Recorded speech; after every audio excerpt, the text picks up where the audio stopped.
My name is Jackie Cannon from the Lewy Body Society, and I'd like to welcome everybody to this morning's Zoom event, which will last approximately 1 hour. It's very good to have a cross-section of people today from organisations representing charities, carers, both family and professional, and members of the medical profession. So I'd like to hand you now over to Chris Maddocks and our Admiral Nurse, Rachel Thompson. Thank you. Good morning, everybody. What an amazing turnout. I mean, I've noticed we've got people here from Sydney in Australia, so good day. My name is Chris Maddocks, and I am living with Lewy Body Dementia, and I'm an ambassador for the Lewy Body Society. And I'll let Rachel introduce herself. Thank you, Chris. Equally really delighted to see so many people join us today. So my name's Rachel. I work as an Admiral Nurse with both the Lewy Body Society and Dementia UK, and I have recently been in a post funded by the Lewy Body Society, specialising in Lewy Body Dementia. And we're here to talk to you today a little bit, really, mostly Chris. Very, very grateful to Chris for sharing her experience of living with Lewy Body Dementia, and we'll cover a number of different topics throughout that. So I think just before we kick off, Chris, I think it might be worth just clarifying for people perhaps who are less familiar, and even within the services, professional services, that people still get confused about terminology.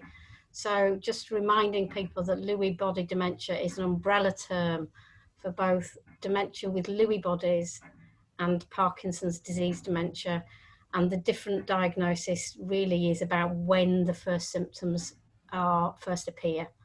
So Chris, you have got a diagnosis of probably what would be described as Parkinson's disease dementia, because your Parkinson's symptoms appeared first, but you've also got a really interesting experience to share. So could you just tell us a little bit firstly about your early symptoms and how you got your diagnosis? Yes, I've got something I've written down. Do you want me to just read from that, or do you want me to ask that question first? Do you want to just go with what's easiest for you, Chris? That's fine. Yeah, I've got some notes, so I do apologise for looking down, but I might take up more than the hour if I didn't use my notes. So there's a little bit of background before my Lewy body dementia diagnosis. So I'll just tell you a bit about that. Just to share my experience of living with dementia and my thought about what support is needed following a diagnosis. I worked as a police officer for 30 years, and in July 2016, I was diagnosed with early onset vascular dementia. This was following 3 minor strokes when I was 60 years old. Now you can work out my age. In 2017, I was diagnosed with Parkinson's disease. And in January 2020, I was diagnosed with Lewy body dementia, or the other way around. I'll just tell you a little bit about my diagnoses. Following the strokes, I had cognitive problems and suffered extreme fatigue. And people would say to me, "You look well." And I think, just have 24 hours in my head and then tell me what you think. I was forgetting things like taking my medication. I had no clear train of thought. I had difficulties with decision making and concentration. One morning when I got up, I couldn't remember how to get dressed. I didn't feel I could multitask anymore. And as a police officer, this was something I was always doing in my job. Everyone thought the difficulties I was experiencing were due to my stroke, but I knew it was something different. And I used to say, I just know that there's something that's not right in my head. I went to my GP with my concerns, and my GP turned around and said to me that she was there for my physical health and not my mental health. And that if she thought I had a problem with my memory, she would refer me to the memory team, but in her opinion, I didn't. And I left there in tears. And it wasn't until May 2016 when they thought I was having another stroke, I ended up in hospital. And from there, I was referred to the elderly care assessment unit. So at the age of 60, that's not very clever. And when I went there, I attended alone and I had a diagnosis of early onset dementia. I heard the word dementia and I didn't hear anything else after that. I left there, I cried for 3 months. I couldn't speak to people without bursting into tears. It felt like I'd been given a death sentence, or maybe a life sentence from a police officer's perspective. My father has had Alzheimer's disease, and I thought that was my future too. I didn't really know what was going on. I thought I was going mad. I didn't have anyone to talk to apart from my partner. I left the consultant's office with no information, no referral to support services. And the consultant said he'd explained the diagnosis to me, but I couldn't remember what he'd said. I needed information to better understand my diagnosis, how I could still live my life, how everything would fit into place, how long did I have left to live. And 3 months after my diagnosis, I was working for an organisation as a law enforcement officer. I had retired from the police, and I lost my job 3 months after my diagnosis due to my diagnosis, and I wasn't in any fit state to fight it then. So where did I go from there? I thought, after 3 months of crying, I thought I can do one of two things.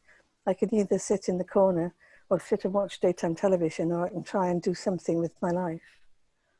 So I plucked up the courage and I rang Alzheimer's Society. And that same day, staff came to my house to see me. It was a big relief. Someone understood what I was going through for the first time, and I had expertise and knowledge, provided me with an information pack, and made sure I was referred to the local young onset dementia team. Excuse me.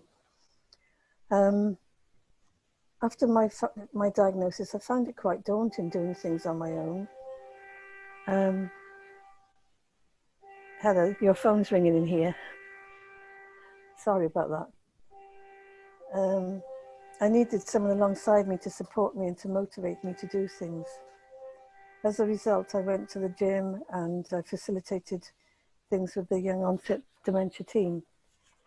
So I had some information, I had the right support, and not only emotional support, but also more practical support, getting out and doing things. I also had the opportunity to meet other people with dementia when I went on the Live Well with Dementia course. I had so many questions about my diagnosis, and I was with others in a similar situation. We would share things like coping mechanisms, information and practical tips.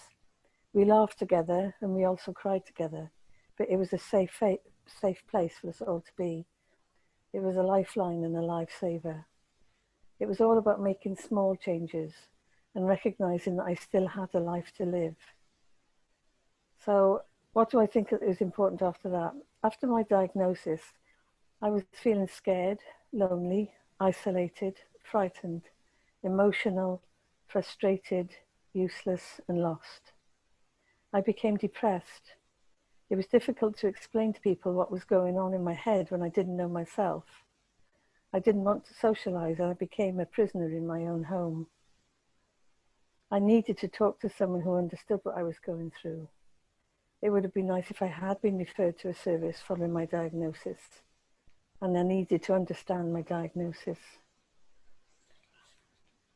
I picked up hints and tips, like carrying a notebook so I could write things down if somebody said something I wanted to remember. I kept forgetting whether I'd taken my medication or not. So I got one of those dosette boxes. So you've got your morning, afternoon, evening pills. So I knew if there was a gap in the box, I'd taken them. I used to use calendars, and around the house, I've got clocks, which have got the day, the time, and the date on there. Because very often I don't know what month it is or what the date is. Because I'm not working, I suppose I don't really need to know that. I moved from Wales to Eastbourne in July 2017, and I was put in touch with the Alzheimer's Society in Eastbourne, but sadly the council pulled the funding and there are no services now where I live. In 2018, I received my Parkinson's disease diagnosis. Ja, wat de fuck ik zei.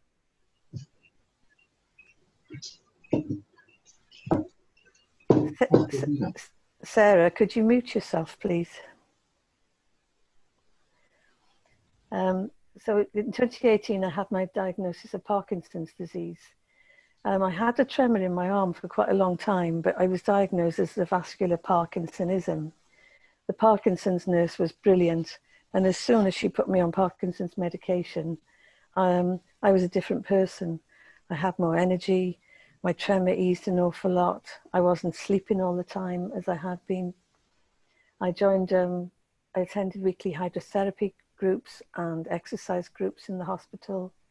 And the other thing I did, I joined a singing group, and it was all people living with Parkinson's disease, because your voice can get a lot quieter with Parkinson's disease.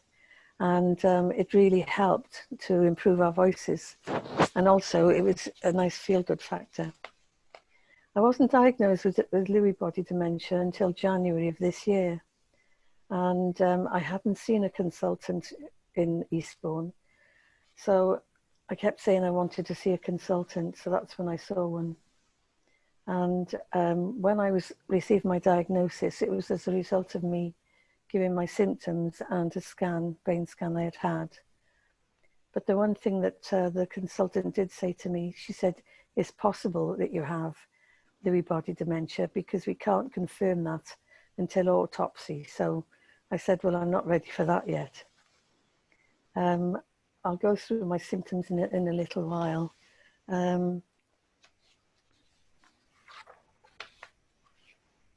When I went to see the consultant, I wasn't expecting a new or a different diagnosis.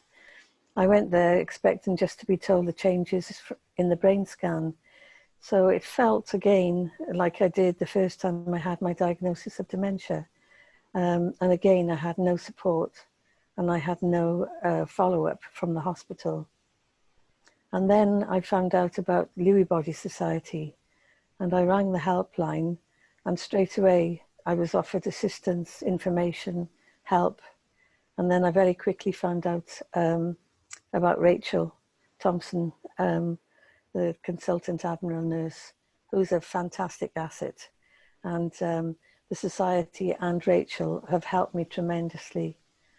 And threw me another lifeline, really. And I've had the opportunities to use my skills and my knowledge. So I'll stop there because I have got all my symptoms and things. Rachel, I don't know what you would like me to do next.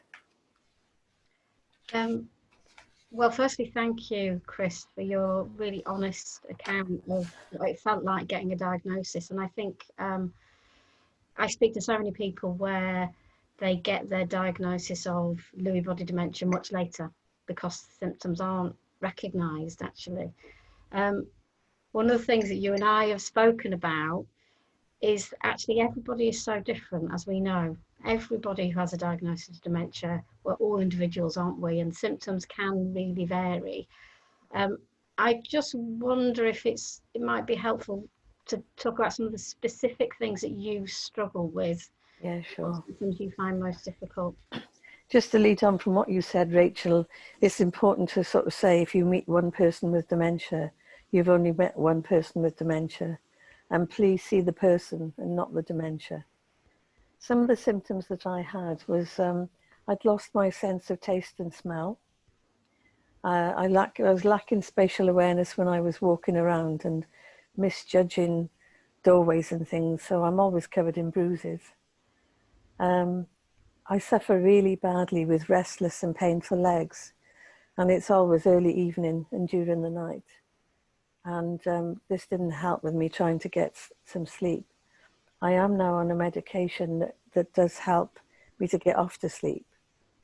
Real bad problems with sleeping and getting off to sleep because my mind I felt like my mind was like a hamster on a wheel that was spinning around. And although I wasn't thinking about anything specifically, just felt like my brain was on a hamster wheel. Once I got off to sleep, I would wake up regularly and then have difficulty getting back to sleep. I really suffered with lack of energy. Anxiety and low mood was a big thing. Balance issues, and found myself stumbling quite often, although I've not actually fallen. And cognitive changes, and finding that I was becoming more forgetful. And the other thing, which I never even realized was connected to dementia, is I've had swallowing difficulties. And there are some foods like rice or sweet corn, I have difficulties swallowing. And forgetting to do things. If I was asked to do 3 things, I probably would do none of them. So, and multitasking, I had little interest in doing things and difficulty concentrating and staying focused. And that's why I'm wearing headphones today, because I find I can concentrate better when the sound's going directly into my ear. Thanks, Chris. You mentioned about sleep, and we know that a lot of people experience changes in their sleep pattern a long time even before they get a diagnosis. Was that the same for you? Yeah, I think it's probably right to say, Rachel, that it just took me such a long time to get my Lewy body diagnosis, and I had problems with my sleep even after my strokes. So I think, you know, people often have symptoms for years before they get a diagnosis, don't they? Yeah. So I think one of the things that's really quite remarkable about you, I hope you don't mind me saying that, Chris, but that you are so open about your diagnosis, and you are able to talk about it and spend a lot of your time telling other people about the importance of getting a diagnosis. Yeah. Not everybody gets a diagnosis at an earlier stage, like you, I guess, although it might not feel like it was early. But I wonder, could you just say about why it's been important for you to be able to get a diagnosis, and at this point in your life, and be able to manage the symptoms? Yes, well, my dad had dementia and my grandmother had dementia, so I had experience of it before. And I think that because I was 60 when I had my first diagnosis of dementia, I didn't feel, oh, you know, woe is me and why has this happened to me? It would just have been nicer if I'd been 10 years older maybe, because 60 is young to get that sort of a diagnosis. And I was devastated about not working, because I had no intention of not working. And I had a really bad experience in work, because when I went back to work, they put me on a disciplinary procedure because I'd been off for a year. And I said, I've never been disciplined for anything in my life. I'm not having this. So, and then they sent me a letter saying I'd been through stage 1 of the disciplinary procedure, which had never happened. So I got the union on board then, and I was ill health retired against my wishes. But I just want to make a difference. If I can help one person living with dementia to not have to go through some of the things that I went through, then it's all worthwhile. Yeah, thank you. Chris, whilst you were talking, you gave some really useful tips, the things that help you manage day to day. So your notebook and your prompts on your calendar. Are there any other things that you would say to people that, just from your experience, have really helped? Yes, we've got, oh, by the way, those clocks, I've got one in every room with the day and the time and things on. And we've just got a whiteboard. So if there's anything I need to remember, it's written on the whiteboard, and the whiteboard is next to the kettle. So every time we make a cuppa, then, you know, I see the whiteboard. Please excuse my cat. He does this all the time. So that's another thing. And I think that a big important thing is to try and be kind to yourself and don't beat yourself up. And because I'd had the dementia, the Parkinson's and the strokes, I used to try and work out if I wasn't feeling right or something wasn't right, I try and work out which thing it was. And I think it was a big help when somebody said to me, Chris, it could be any one of them. Don't try and work it out, just be kind to you. And I'm the world's worst for beating myself up because I like to dot the I's and cross the T's and do things properly. And when I can't, I get frustrated. And I used to be the most placid person in the world, but now I can get really cross. But that anger is at myself, at things I feel I can no longer do that I used to be able to do. And I think that I've heard people saying about that people with dementia suffer anger, but there's an emotion behind the anger. There's a reason for anger. And 9 times out of 10 with me, it's always anger at myself, at things I can't do or I can't do properly or things I forget to do. Thank you for sharing that. I'm sure there's lots of other people who either hear that, have experienced it themselves, or see it in other people as well. So you touched on bumping into things as one of your symptoms. A lot of people, and you thankfully are blessed with not getting this, but you, in terms of seeing things that aren't quite there or visual perceptual changes, you don't experience hallucinations or delusions. No. But in terms of your vision, are there things that you found that can confuse you or that are difficult? No, not really. The only thing that is difficult for me now is I can no longer read a book, because by the time I've got to the end of the first chapter and start the second chapter, I will have forgotten what was in the first chapter. So that is a bit frustrating, but people with dementia have told me that they find the talking books are useful, but I haven't tried the talking books yet. And the other thing is that if there's something on the television, a film, and it's quite complex, I might lose the plot or the train of thought. And I've been told I mustn't ask questions while the film's on. So I try not to watch anything that takes too much concentration. Or if I get lost, I'll just sit and do something else. Yeah. One thing I wanted to touch on, Chris, you mentioned getting a lot of support when you first got your diagnosis from other people who had dementia and how that helped you. Could you just tell us a little bit about the things that you do that still help you stay well? The things like DEEP, because other people may not be familiar with those. Yeah. Well, when I first did this course with Alzheimer's Society, and I've always got plenty to say, I suppose. So they asked me to start giving some talks, which I did. And then when I moved to Eastbourne, I got involved with Alzheimer's Society down here, and those are my initial involvements. And then I found myself doing talks nationally. I was helping with their training programs. I volunteered in a hospice, doing voluntary work there. And I went to Belfast to give a talk as a volunteer in a hospice, as somebody living with dementia. And then I'm a member of something that's called the DEEP Network, which stands for Dementia Empowerment and Engagement Project. And if you wanted to look it up, you could just put Dementia Voices with an S on the end, and it'll take you to their website. And one of the things that I do for them is they have something called Dementia Diaries.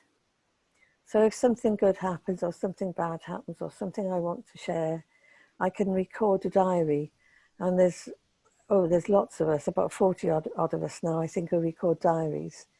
So you could always tune in and have a look and listen to, one of the diaries.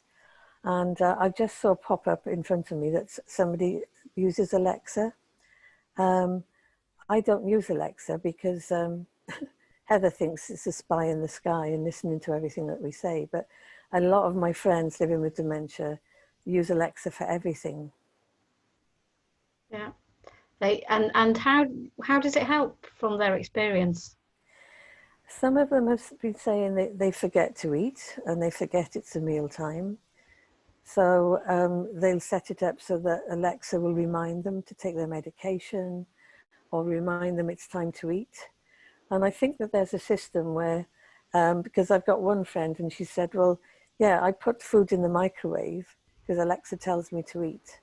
But then when the pinger goes, I forget that I haven't eaten it. So, and it's just finding different coping mechanisms. I know somebody said to me that they have problems with colours, and one lady living with dementia, Wendy Mitchell, who's written a book, you may well have heard of her, and she said she couldn't see light switches on the wall because the light switches were white and the wall was white. So she puts coloured tape around the actual, frame of the light switch. So now she knows where the light switch is. And the same with eating off plates. A lot of people can't see food on a white plate. It blends in. So if you use a coloured plate, and red and blue I think are the best colours, people can see the food on the plate. And I can remember another friend saying about them using the toilet but missing the toilet. And apparently if you put a coloured toilet seat on a toilet, the person living with dementia will see where the toilet is. So there's just loads and loads of tips that I've picked up, and I don't use them all, but I certainly do pass them on. Yeah, no, that's great, thank you. Chris, one of the things that we've spoken about, and I'm conscious there are a lot of people listening in today who may be a family member or a friend. I often say when somebody gets a diagnosis of dementia, it's not just that one person, it's the whole family around them. What are your thoughts about what support family carers should get? I think family carers or the caregivers are very often the forgotten ones, and all the concentration is on the person living with dementia. But excuse me, without Heather and her support, excuse me one second, I wouldn't be able to do the things that I do today. And it's funny when it comes to family, because I think that my brother and sister, my parents are no longer alive. My brother and sister, I think, are in denial of my diagnosis. And I think it's because my dad had it and they reckon I'm too young. And they've never really spoken to me about it. But one thing that my sister does very annoyingly, and I don't know if other people find this, but I can't cope when people talk too quickly, because my brain doesn't keep up with the conversation. And my sister is one of these, she'll talk about something, then something, and then something else. And I said to her, I said something to her, and she said, oh, Chris, that was 2 conversations ago. Get a grip. But my mind was still on the first topic that she was talking about. So it is helpful if you can speak more slowly and make sure the person has understood what you're saying before moving on to the next thing. And one thing that really struck a chord with me is that people living with dementia may not remember who they were with yesterday, what they did, or where they went, but they will always remember how you make them feel. So be kind. Yeah. And I say smile and be kind. It costs nothing, but means a lot. Mm. I was just thinking about you. I'm very conscious of the pandemic and how much it's really impacted on people's lives, including people with dementia, families, not being able to go out so much. And a lot of the support that people rely on hasn't been as available. You were lucky in your area that you had a woodland group that you joined. I remember you talking about how helpful it was to have the people with dementia and the carers kind of separate sometimes. Yeah. The other thing that we've done, because there's nothing in Eastbourne, Heather and I have helped facilitate a group, which is a peer support group really for people living with dementia. And what we have sometimes found is that when you have carers or caregivers and people living with dementia together, that sometimes the people living with dementia have no voice, or the carer might speak for them or speak over them. And what we tend to do, if that happens, is I will take the people living with dementia with myself over to another table, and boy, do they start talking then. Um, and I can remember another lady, and she said, "Oh, this is my husband. My husband's name is Fred, and I'll talk for him. You just sit there quietly." And that is so awful, because we do have a voice and we do need to be heard. So I've forgotten what you asked me now. It's fine. Just about carers sometimes needing support from other carers and Yeah. the value of that. Yes. I think that Heather belongs to a carers group, and she meets via Zoom, because everything seems to be done via Zoom these days. And that's one huge difference that I found with Lewy Body Society and you, Rachel, is that you take the whole sort of family unit, and the advice that you've given and the help that you've given for both of us to explain things and to speak to us separately and together to find out things that we find difficult and how we might improve those things. And one of the things that you said is to sort of make time to do something, to have something to look forward to. Because I found during lockdown, and I was one of the extremely vulnerable, so I had to shield myself. The first 2 weeks I was climbing the walls and wanted to go out. And I tried to find different things to do. I ordered things like, I got some pebbles to paint pebbles. I did get myself a whittling kit because I wanted to start to whittle. So I'm going to play with that. And just trying to do things like a jigsaw puzzle, because we all need purpose in our lives. And I think if you feel you have no purpose, that's when you can slide downhill very quickly. And then I found one day we went out, I live by the sea, and we walked along, we went to the seafront just to get an ice cream. And I sat on the seafront while Heather got the ice cream. And suddenly this was still always, everyone should have been keeping their physical distance, but people were too close together, they were too close to me, and I became really, really anxious. And I came home, and then I felt that I didn't want to leave the house because the home was my safe space. And I've heard a lot of people living with dementia say that they wonder, will they be able to return to do the things that they used to do before lockdown? And that is one of my worries, because I used to go all over the country giving talks and things, but I feel very loath to travel on public transport at the moment. Yeah, it's a very worrying time for lots of people, isn't it? It feels like there's something important about adapting and trying to adapt. Yes. And the other thing during lockdown, I think a lot of people living with dementia, their dementia symptoms have got worse. And I think it's made it much more difficult for the caregiver as well. People are exhausted because they're getting no respite. You know, people may have gone to day centres before or met with friends, and suddenly they're just locked in this situation. And one lady whose husband has dementia, she said that every day her husband used to say, "We're not going anywhere. Is everyone dead?" And he kept asking this question, "Is everyone dead?" And she said she got fed up of him constantly saying, "Is everybody dead?" And in the end, she said, "Yes, everybody is dead." And he said, "Oh, well." So, you know, you don't know what's going through people's minds and things. But again, we all need a purpose, and we all need to be made to feel that we're important and that we can still do things. Yeah.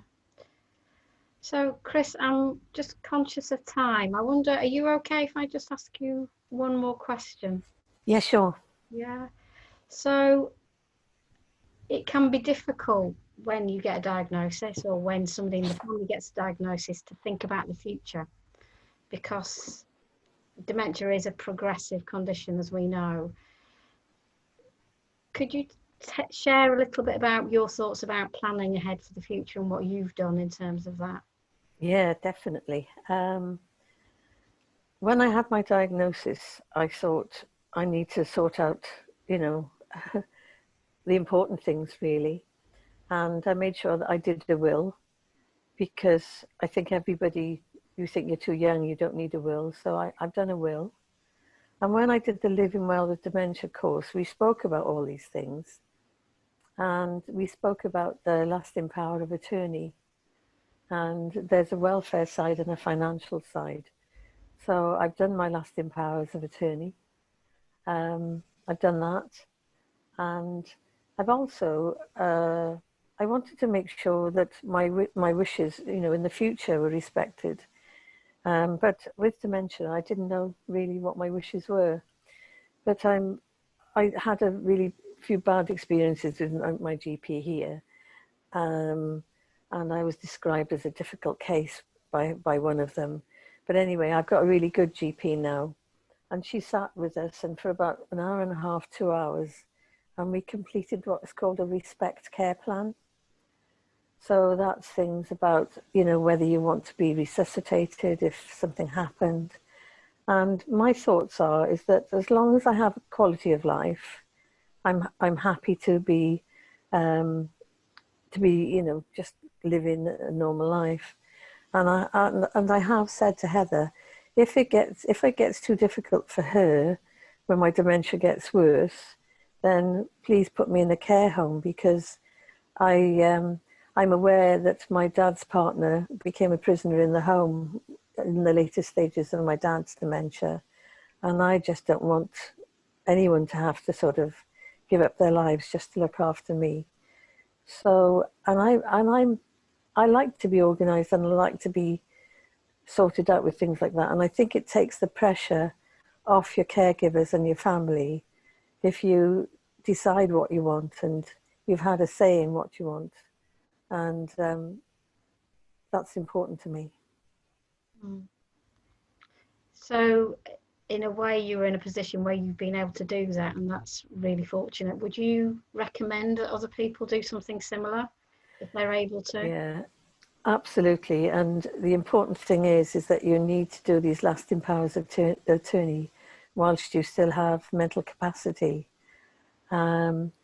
So I'm just trying to think of some examples, but I haven't looked at it for a while. But yes, it's very important. I'll give you one example. A friend of ours had a car accident, and a vehicle traveling the opposite direction was towing a truck with animal feed, and the trailer came off the truck and hit her, and she took the full impact of the feed, and she ended up sort of brain dead in hospital and lived for 10 years. This happened when she was 39 years old, and her family didn't know what her wishes were. They couldn't sort out her finances. And I think everybody, whatever your age, should do a lasting power of attorney, because anybody can have an accident at any time. And it's really good for people to know, you know, what your wishes are, and for somebody to be able to take over your finances if something was to happen. Yeah. So Chris, is there anything else that you wanted just to share before we kind of wind this session up?